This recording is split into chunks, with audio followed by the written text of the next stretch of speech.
Happy Monday to everybody. Thanks for joining us. We are here for our Monday meals. We have our Oakland People's Budget Coalition, and so we're going to be talking about uh, the budget as we continue diving deeper into these budget conversations because and yeah, it's just something that we have been doing for a little bit over a month. Want to make sure that we keep people informed and educated. So, and while we wait for Vanessa to join, Rafilaway, can you introduce yourself and let folks know who you are and your position? For sure. My name is Refielaway. My pronouns are she, her, hers, and my name, Refielaway. I am taking this call outside, so I hope there's no too much sound in the background. I'm the organizing director with the Anti-Police Terror Project.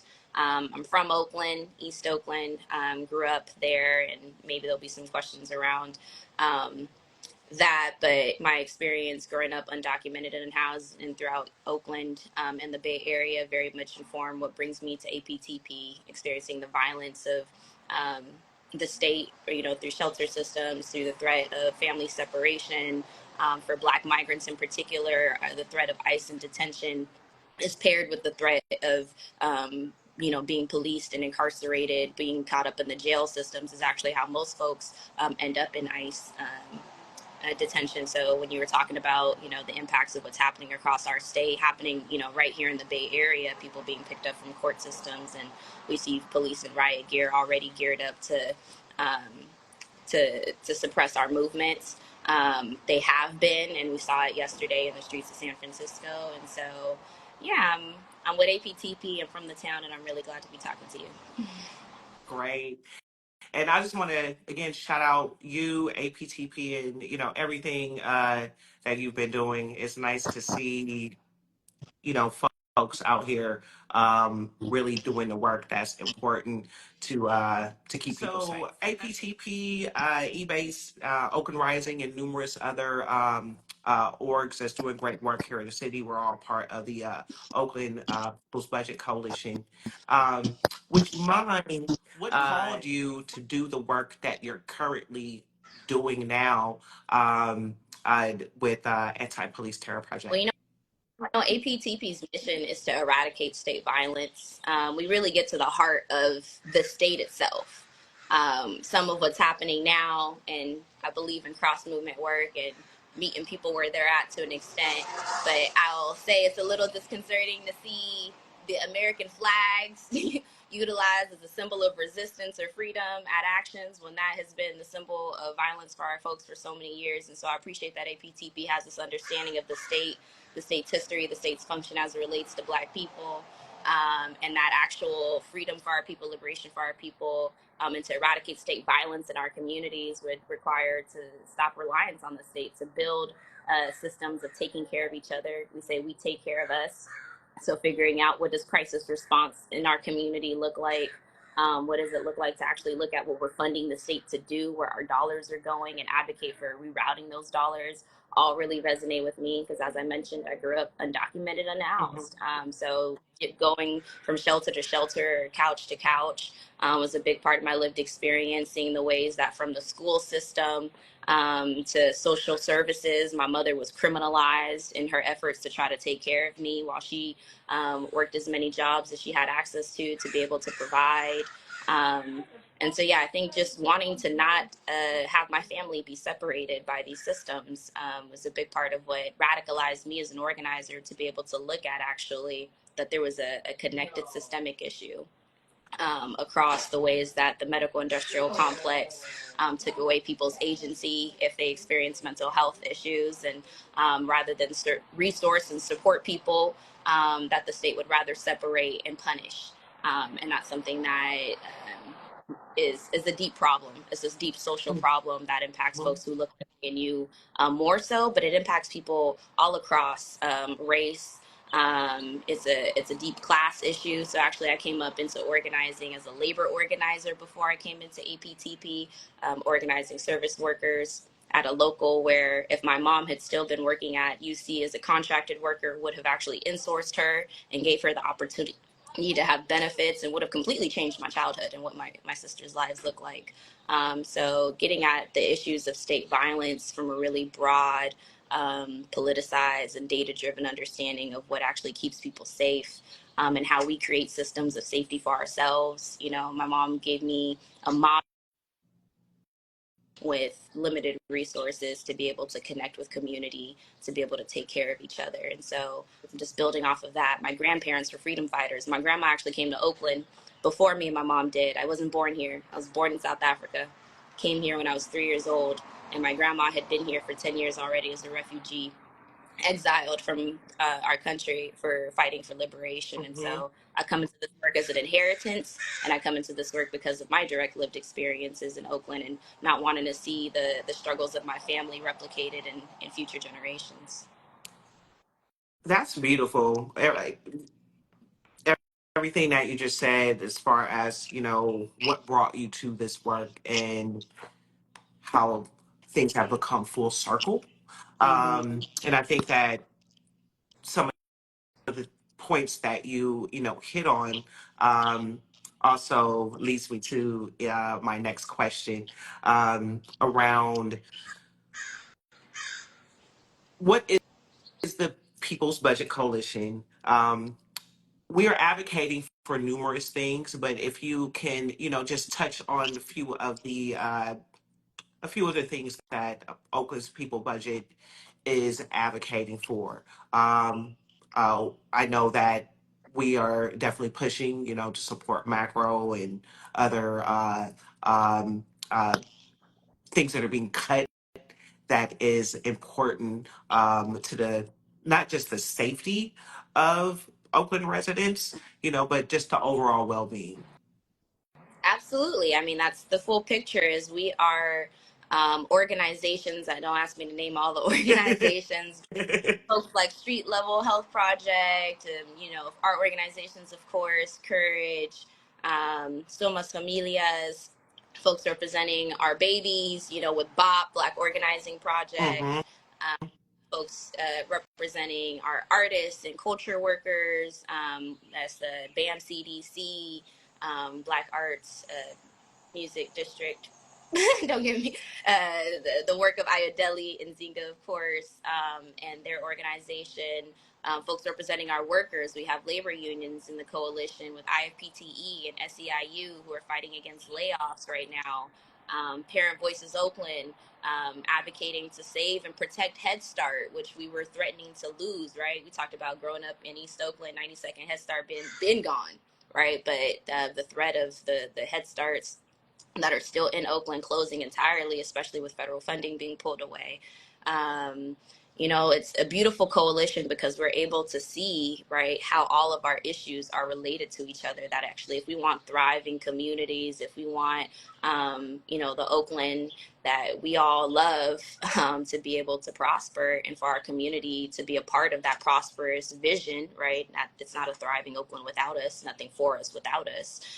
Then we have to have all of these components of people organizing for our workers, for our children, for the arts, for the culture, and that we come together with an understanding that we don't have to adopt some state austerity lens of, if I got it, you can't have it, or if you have it, I can't have it, crabs in a bucket mentality that the state likes to put us in, because it's easier to divide us, right, than to actually have us come together and understand that, why are we fighting for this little pot of money over here to be spread across all of these things that our community needs, when we have a department, the Oakland Police Department, which every single year goes over budget by at least 20 to 30 million dollars, that right Right. now an audit has gone over budget 80 million dollars in overtime, And this is right? something that we have seen and I'm sorry, I didn't Now mean that's, to.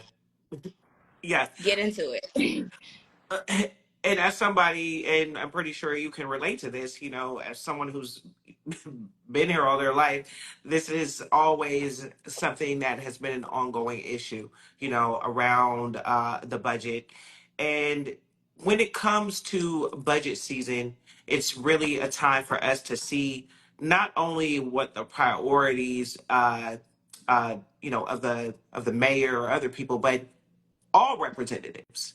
Yes. all representatives. I have attended a few of the budget forums. I attended the forum that's in my district, in District 7. Um, and it would be nice to hear from our elected representatives what are the actual priorities, aside from increasing OPD budget. It also tells me that they're not listening to the people Mhm. who and our priorities. These priorities are decades priorities, but they've been unaddressed. And if we at least put some attention on certain things, like a macro, right? For example, that can it won't solve all of our issues, but at least it can give the assistance to the most vulnerable people. And macro just isn't for unhoused people, right? People who are having mental health issues, domestic violence. I am a caretaker. My mother has dementia, and we need also these services to help people like that, as we're seeing an increase of seniors who have cognitive diseases, and in need of these types of resources. Um, Illegal dumping and blight is a decades long issue, but we don't see the increase of funding for our public works in 311, that can be readily available, to address those issues. So I'm grateful that we have this coalition, um, of aligned members, who are advocating to hold people accountable to make sure that we keep these programs and services funded. Absolutely. And you talk about, decades in the making in terms of our values and trying to fight for these resources. One of my first formal, I guess you could say, campaigns, even though if I didn't have that language, was when I was in high school, part of my youth leadership council at the Oakland Public Library. It's back in 2012 when there was a major threat to cutting the hours and closing a number of Oakland libraries. And that was the Hmm. first time I ever looked at a city budget, in high school. And before even defund and reimagine public safety had really launched into the atmosphere, saw the little sliver of the 1% that the library got of the city's budget, knowing that this was a resource I heavily relied on. My librarian helped me with my SATs and figure out college applications. It was a place for me to be when I was after school. The library, I mean, we spent the rest of this call talking about the library, so I won't Well, do that, but it's a that's place. really important.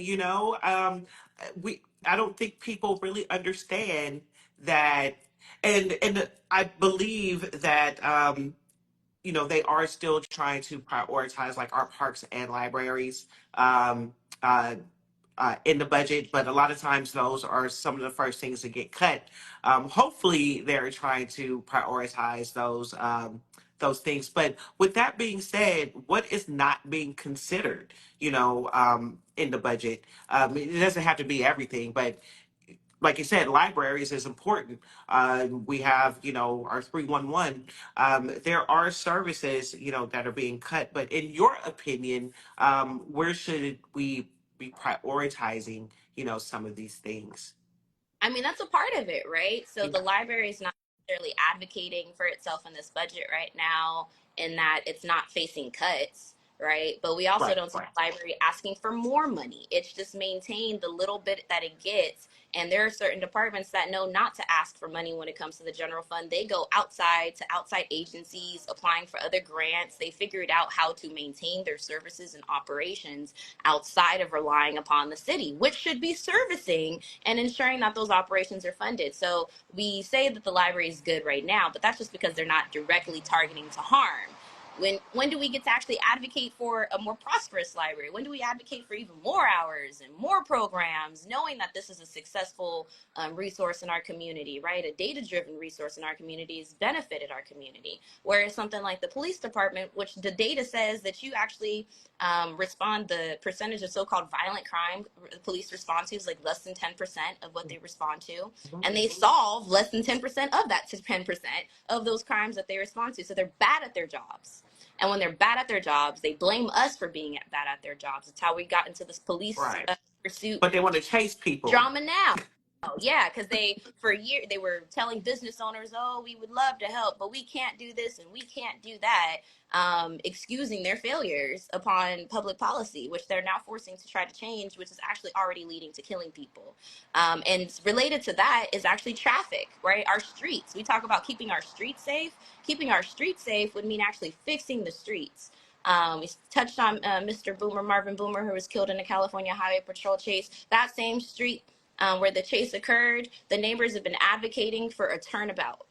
So it's not just that the chase itself was a violent endeavor that shouldn't have occurred, but the street that it happened on was just the worst street for it to have happened on, because it was one of those streets that had been neglected in East Oakland, that people have needed to have fixed and have not been fixed. The Department of Transportation understands this impact and says it would cost millions of dollars to actually fix the infrastructure in East Oakland. Like East 14th is one of the highest injury corridors that we have in Oakland.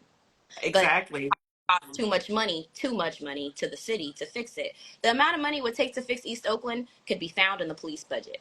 Could be found in what the police go over budget to do. You don't ever hear about the library going over budget, the parks and rec going over budget. Department of Transportation said, we ain't got the money, but we're going to fix that road anyway. I'd love it if they did that, right? But that's not the situation we're in now. And I see our comrade Vanessa is joining. Hey, Vanessa, we're talking about traffic safety, the roads, and what isn't being touched on in the current budget. Yeah. No, thank you for bringing that portion up, because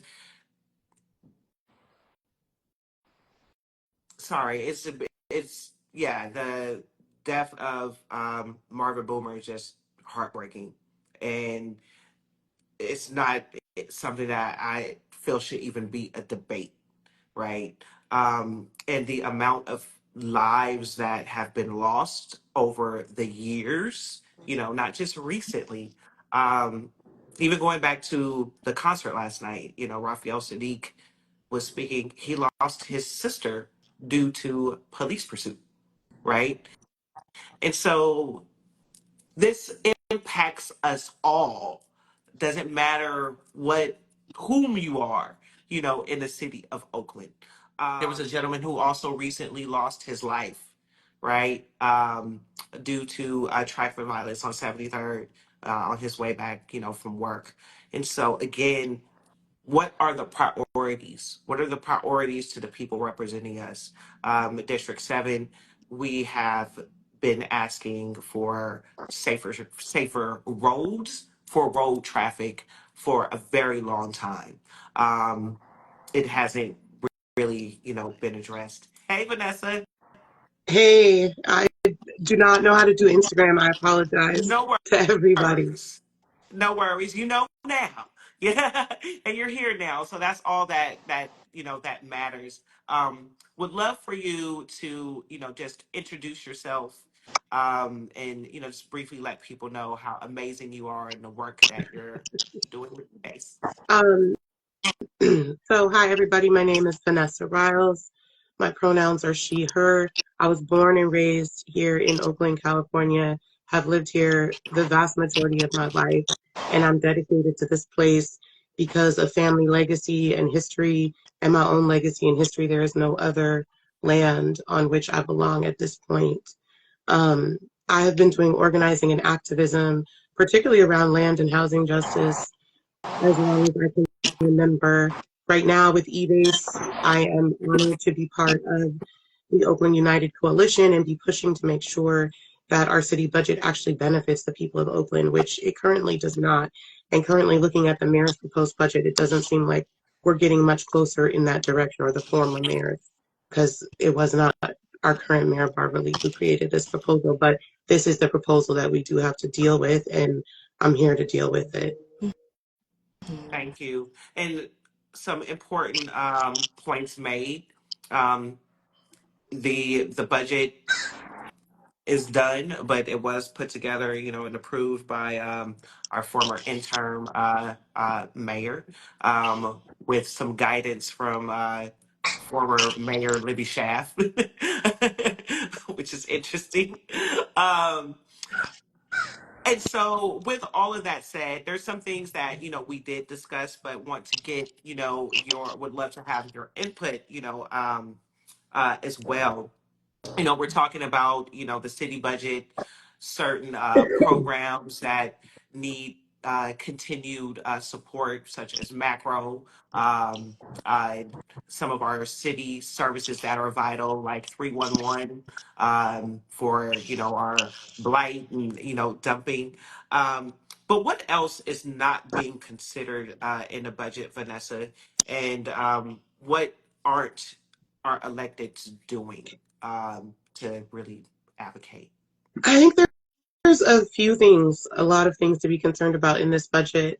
One thing to be concerned about is we're reducing our workforce overall for the entire city by like 400 with all of the positions that we're getting rid of. But at the same time, we're increasing the police force by 60, even though there's already enough vacant positions there to get up to the over 700 that we need to meet the measure in funds. So that's one thing that we need to be thinking about. We also need to be thinking about the fact that in addition to Measure A and the half-cent tax that we all voted in, this budget is also contingent upon another parcel tax that hasn't even been written yet. We don't know whether it's going to be regressive or progressive. We don't know whether it's going to be a flat tax. It doesn't even exist. But the revenue from that is already included in this budget. And I think we need to be concerned about that too. We've done this before, of creating a budget that has items of money or pockets of money that do not yet exist. And we're doing it again, even in the name of saying that we're doing things so differently than what we have done before. But the truth is, we're not doing very much differently than what we have before. I also want to be clear that there are twice as many vacant FTE positions in OPD as there are in any other department. And if they release even just the vacant positions, that would be about $72 million that could Can be you used. explain real briefly, because some people might not understand or know what the F look at me, I'm still, FTE. yes, exactly. Yeah, it's But it basically is just a important. personnel term for a person, a human, a position. FTE is a full-time employee position. Right. And so And we so if have sworn officers doing civilian work that I know plenty of people who need a job and looking, for work.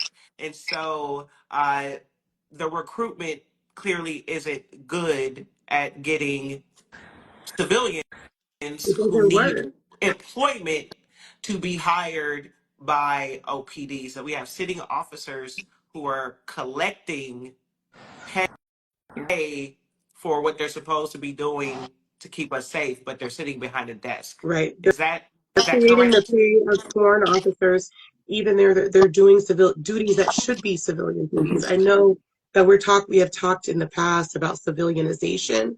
So there are many positions within OPD that should be civilianized, but currently sworn paid officers are doing that work and working overtime and saying that there's not enough officers to be on the beat. Well, let's civilianize some positions, save some money, and use that money for these other services that are being neglected. I mean, even the things that we're talking about that are getting funded are already, the services that the city provides are not enough. You were talking about 311 and macro and even Department of Violence. It's not enough. There never has been enough money given to those departments, but there has consistently been more than enough money given to the Oakland Police Department, and then they go over and then they get even more money. So even in this budget that's asking them to reduce their overtime, it's not reducing it very much. It's not reducing it sufficiently to actually provide for the other services that are needed in the city. And to your Right, point and about it the makes residents lose faith. It makes them lose faith in these programs. I know some people. We were having a conversation at one of the forums, and they're like, we supported macro and voted for it, but we we're not seeing the results. We're not seeing the results because the money isn't there to fund the program for them to do the work that is supposed to be done that you want to see. And it's the same thing, for 311. I have hella tickets submitted, for my area. Are they resolved? No, because the staff support yeah. isn't there. Profilway, were you trying to add something as well? Yeah, I was just speaking to connecting those points because Vanessa talked about the unfilled positions within OPD and trying to increase the staffing floor. And there's already those unfilled positions, and then talking about how they're trying to mitigate overtime. Well, what that does when you increase the amount of officers you say that you're trying to hire, knowing that you have all these unfilled positions, that those are likely to also become unfilled positions, is it creates this like slush fund within the unit so that they can hide how much overtime spending that they're actually doing. So the overtime spending that we see is just how much they're going above budget. But if they create these holes within their existing budget through these unfulfilled positions, then it just allows them to continue to use this same cycle of abusing overtime. And so just wanted to really drive that point home, is that there is no transparency in the way that OPD is spending its money, because they have so much money already, and the way that they're utilizing it is not contributing to the way that we're kept safe. In fact, 911 dispatchers, to bridge it back to macro, did not refer a single call last year to macro, right? So 911 dispatchers are receiving calls that were calls that macro could have been dispatched to and never once referred them to macro. So then it became a service that you got, if you know, and that shouldn't be the way that our city services work. Macro didn't get a phone number until this year. And it's still working to have consistent hours. So it is a great resource. But just as you're mentioning, Chaney, if it's a understaffed, underserviced, under-resourced, then it's not going to do all that it is capable of doing. And it is an excellent model because it's inspired across our region and across the country, other cities to employ and to install these non-police crisis response models. And so if we're going to be the first to do it, let's do it well and do it great and have it be something that Oakland can be proud of, as opposed to something that is being dismissed in favor of more punitive policing. Exactly. And, And let's be real about the fact that even the punitive policing is not working and is not effective. They have one of the most abysmal solve rates. They're not actually preventing crime. They're certainly not making anybody that I know be any safer. They may be making some people feel safer. And I feel like that's an important conversation that the city needs to be having. Why are we spending more money to make people feel safe and to make property safe, but we're not actually spending money to keep actual people safe, like with homes and food and jobs and sanctuary? yeah, uh, that's how we keep people safe, by keeping them housed. We have some of the highest food and housing insecurities, and that's only impacting Black people in Oakland at the highest percentages, um, and older Black people. But even with everything that we just said, prevention keeps people safe, not all of the reactionary, that we're seeing.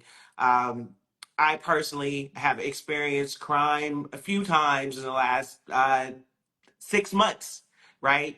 And the police have done nothing, you know. And when there is no or slow response times, um, understaffing and all of that, that actually communicates to people to come do crime.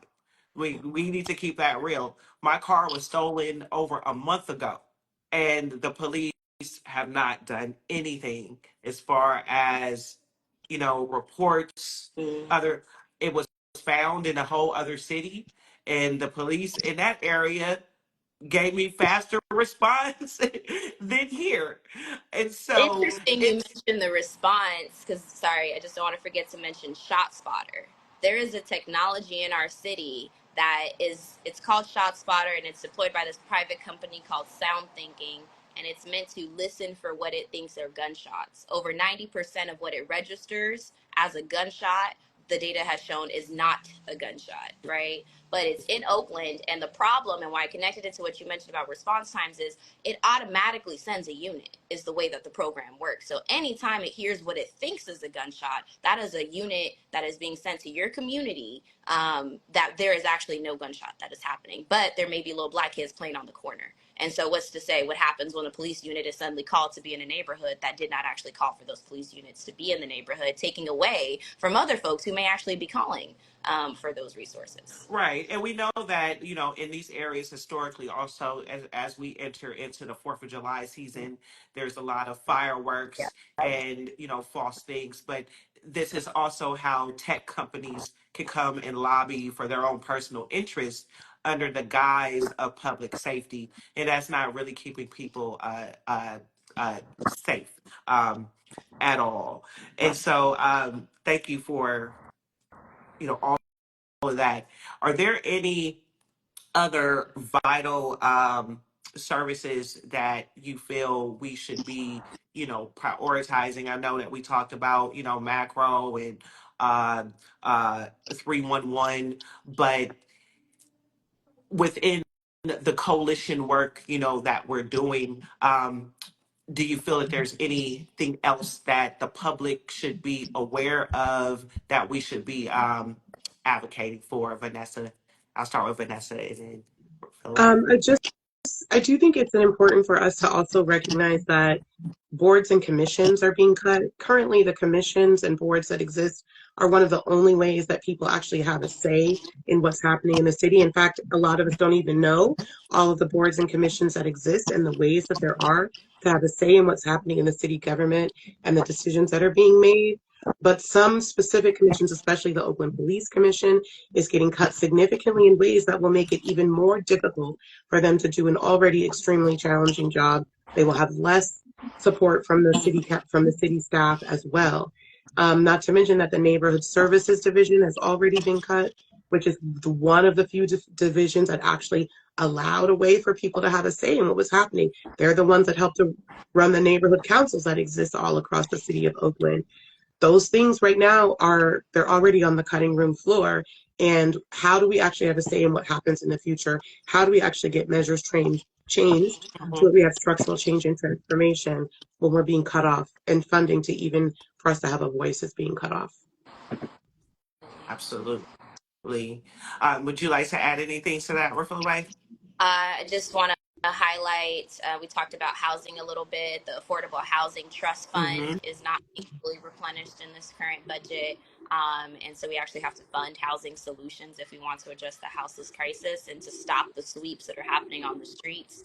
We're, taking away people's belongings and telling them to go somewhere else, and there is nowhere else. They say people are refusing shelter beds. There are no shelter beds, right? Right. And the cabins have a host of issues that folks are organizing in for the conditions of those cabin resources.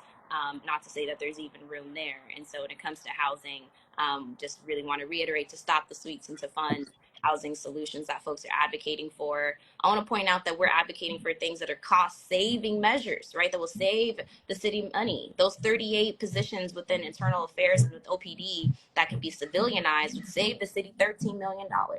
ShotSpotter contract is about $2-3 million. If we end that contract this year in October, that's money that the city can reclaim. And so we're not just saying, that we want the moon and the stars, though we do, because our people deserve it. We're also giving you the solution about where you can find those resources and that funding for what we're advocating Come for. on.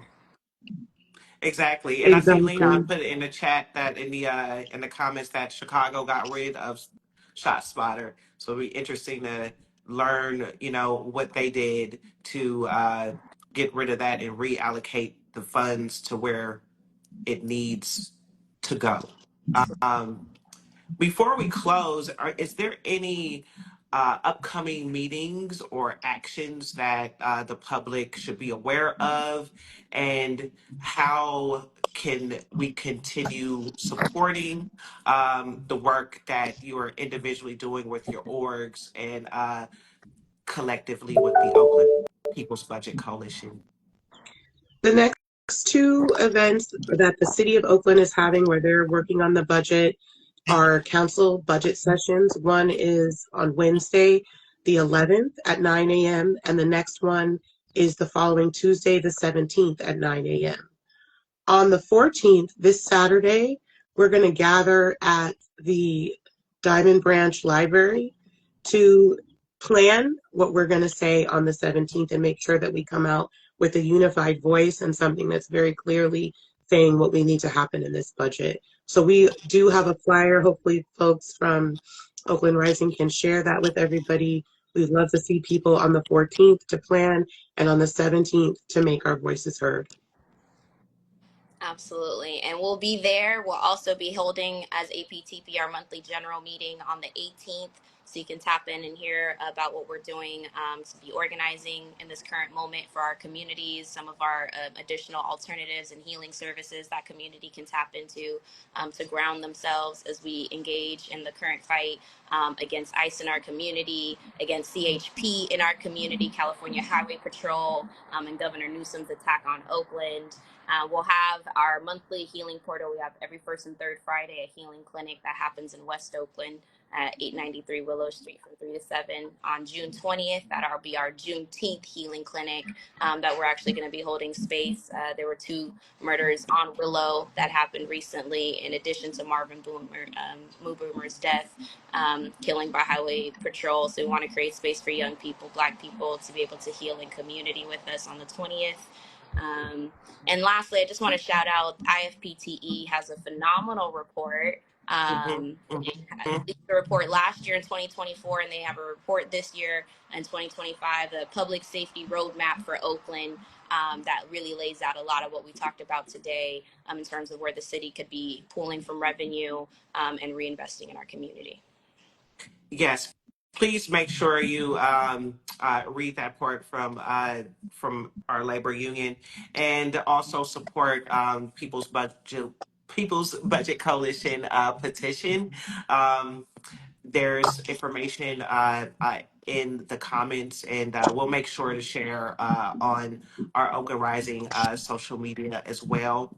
If you are not, please follow both Anti-Police Terror Project and eBase to stay informed and up to date on all of the work that they're doing, including the collective work around the budget and making sure that folks hold our electeds accountable. Also, next Thursday, there is a listening session that is going to be held in Deep East Oakland, hosted by the mayor's office. And so I definitely encourage people to attend so that they can listen to you and your priorities around what is important to the budget here in Oakland. I want to thank everybody for joining us, everybody spending the time with us in the chat and here on live.